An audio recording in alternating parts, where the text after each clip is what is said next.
How to add HTML code to Shopify step-by-step tutorial. Hello everyone, welcome back to another video. In this video, we're going to be adding a HTML code to Shopify in the easiest, most simplest way possible.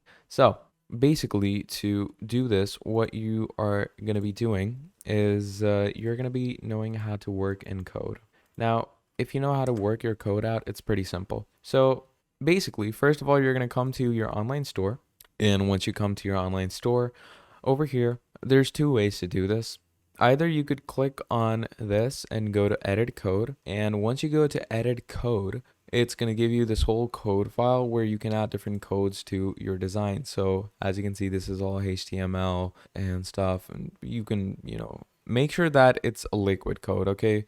Because if it's a JSON code, that's obviously your JavaScript. So these are liquid codes, which are your HTML. So you can add HTML codes over here, or you can simply go into the customization section and you can add custom liquids over here.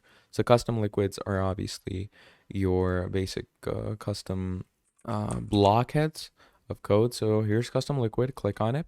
And once you click on custom liquid, this is a custom liquid section where you can add a liquid code, which is basically a code snippet. So yeah, that is how you're going to add HTML code to Shopify. Thank you for watching, and I will see all of you people in the next video. Goodbye.